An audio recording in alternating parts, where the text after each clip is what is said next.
आप सभी प्यारे बच्चों का बहुत बहुत स्वागत, अभिनंदन, वंदन है।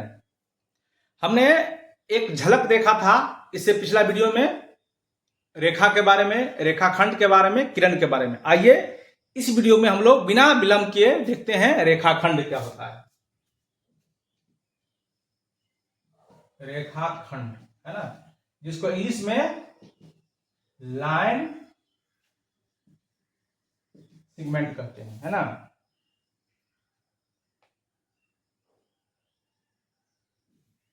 रेखाखंड लाइन सेगमेंट कहते हैं।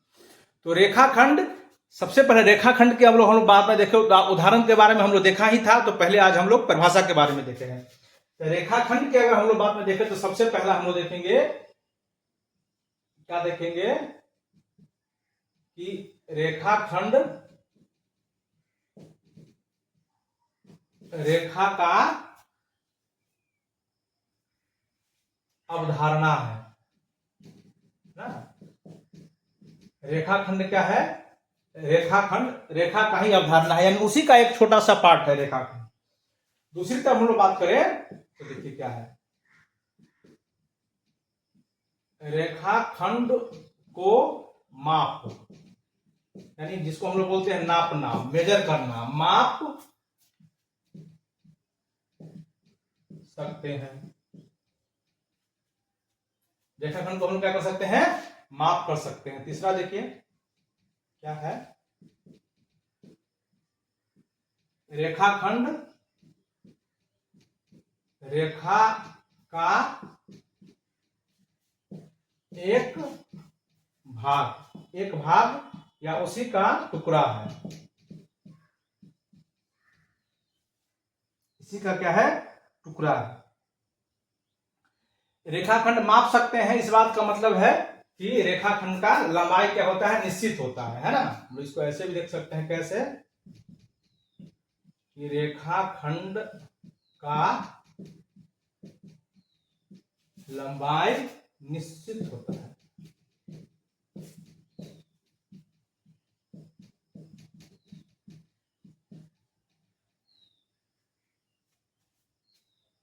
पांचवा देखिए, रेखाखंड का संकेत। रेखाखंड को हम लोग ए बी करके ऊपर में ऐसे लिखते हैं, लाइन ए बी फिक्स हो गया। इस बात का ये मतलब हुआ कि हम लोग आपको दिखाएंगे ए बी करके, इसको हम लोग फिक्स कर, इसको हम लोग ऐसे लिखते हैं रेखाखंड को। या आप इसको उल्टा भी लिख सकते हैं, कैसे? ए बी या फिर हम लोग बी ए, ये लिख सकते हैं। एग्जाम्पल कोई भी दे सकते हैं आप, ए बी भी लिख सकते हैं, बी ए भी लिख सकते हैं, सी ए भी लिख सकते हैं, उसके लिए कोई दिक्कत नहीं है, ये हम लिख सकते हैं। तो इस तरह हम लोग एक बात हम लोग और देखेंगे, क्या कि रेखाखंड का प्रारंभिक एवं अंतिम बिंदु होता है ना। रेखाखंड में क्या होता है?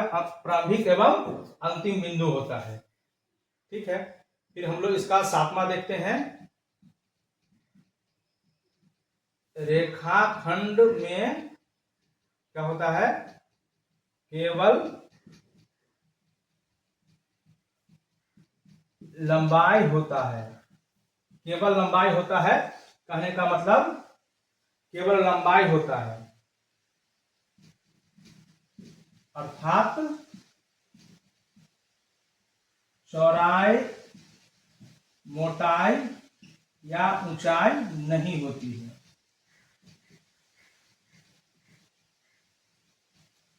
है ना, चौड़ाई या मोटाई क्या होते हैं? नहीं होते हैं। इसी बात को हम लोग बोलते हैं रेखाखंड।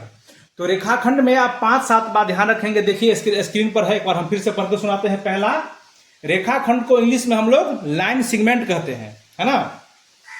रेखाखंड रेखा का एक अवधारणा है। दूसरा, रेखाखंड को आप माप सकते हैं। तीसरा, रेखाखंड रेखा का एक टुकड़ा है ना। यहाँ रेखा कमा दे दीजिए, है ना, अच्छा रहेगा। ठीक है, रेखाखंड का लंबाई निश्चित होता है। रेखाखंड का संकेत ए बी या बी ए है।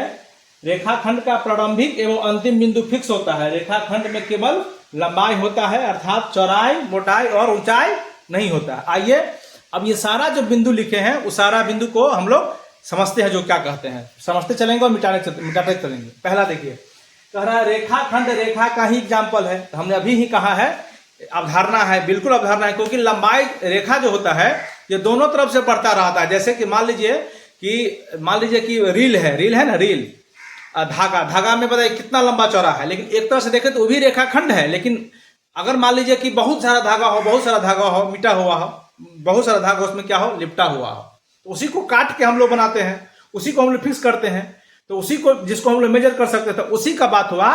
जैसे इसका मतलब ये हुआ कि देखिए ये जो अपना हुआ ये दोनों तरफ बढ़ रहा है, तो क्या हो गया, ये हो गया रेखा। लेकिन इसी को हम लोग काट के फिक्स कर दिए, इधर से यहां से काट दिया, इधर से यहां से काट दिए। तब जो ये कटा हुआ जो फिगर आप देख रहे हैं, ये कटा हुआ, ये आप नहीं बढ़ेगा, ये फिक्स हो गया। तो पहले तो एक लाइन था, है ना, और लाइने का क्या बन गया, लाइने का एगो पार्ट है, लाइने का एगो अवधारणा है, इसी को बोलते हैं हम लोग रेखाखंड। ये हो गया अपना रेखाखंड। ये पहला समाप्त, ये पहला बात वही कह रहा था, इसको आप लिख लिए होंगे पहला। दूसरा बात देखिए, रेखाखंड को आप माप सकते हैं। तो ये जो लंबाई फिक्स हो गया अपना, इतना ही बड़ा लंबा है, तो इसको तो आप माप सकते हैं, 4 सेंटीमीटर हो या 5 सेंटीमीटर हो या 6 सेंटीमीटर हो। तो ये बात वही कह रहा है कि इसको आप माप सकते हैं, तो इसको आप माप लीजिए। चलिए तीसरा देखिए, रेखाखंड रेखा का ही एक भाग या टुकड़ा है। तो ये जो अभी हम लोग देखे थे दोनों तरफ बढ़ रहा था, तो उसी को हम लोग काट किए, तो उसी का एगो पार्ट है या उसी का एगो टुकड़ा है। इसी बात को हम लोग बोलते हैं रेखाखंड। ये तीसरा बात खत्म। चौथा बात देखिए, रेखाखंड का लंबाई निश्चित होता है। तो इसका लंबाई बढ़ेगा, इसका लंबाई मान लीजिए कि हम लोग मान लेते हैं 5 सेंटीमीटर हो या 5 सेंटीमीटर हो, या आप मान सकते हैं कि 4 सेंटीमीटर हो, जो भी होगा ये फिक्स होगा, ना तो आप बढ़ेगा ना तो आप घटेगा। जैसे आपके हाथ में पेंसिल है, तो पेंसिल का जो लंबाई या चौड़ाई है वो तो ना घटने वाला है ना बढ़ने वाला है, तो ये हो गया फिक्स। ये लाइन यही कर रहा है, चौथा लाइन। पांचवा लाइन देखिए, रेखाखंड का संकेत ए बी या बी ए होता है। हाँ आप देखिए उसको, यहां आप ए मान लीजिए या बी मान लीजिए। तो कोई आदमी क्या कर सकता है, इधर से इधर तक नापेगा, तो जो आदमी इधर से इधर नापेगा तो वो लिखेगा ए बी।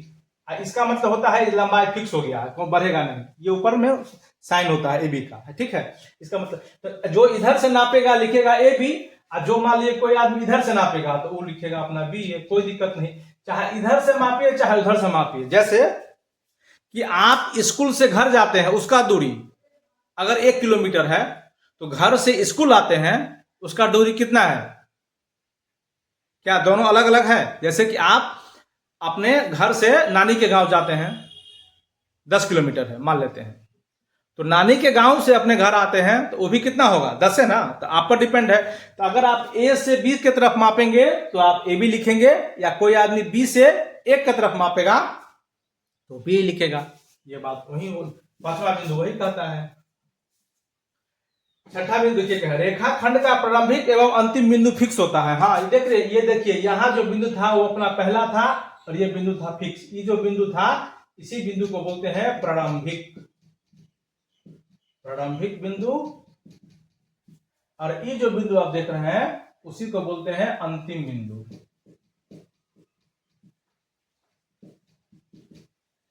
इसमें प्रारंभिक बिंदु और अंतिम बिंदु फिक्स होता है। ये हुआ चर्चा।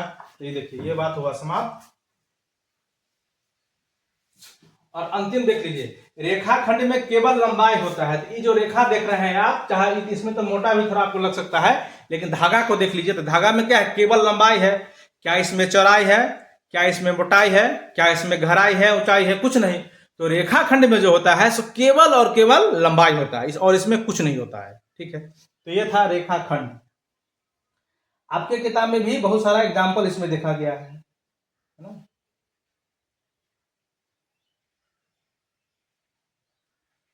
अनलाइन सेगमेंट, आभास, ठीक है, बहुत सारे एग्जाम्पल आपकी किताब में भी दिया गया, आप इसको पढ़ सकते हैं। रेखाखंड। अब हम लोग इसको अगले वीडियो में देखेंगे लाइन के बारे में, जो लाइन क्या कहता है, लाइन। और लाइन का हम लोग फिर गुण भी देखेंगे बहुत सारा। और इसमें ध्यान रखिएगा, रेखाखंड जो होता है सो हमेशा क्या होगा, अगर कोई ऐसा करके माप रहा है तो ये रेखाखंड नहीं है, ध्यान रखिएगा, रेखाखंड नहीं है,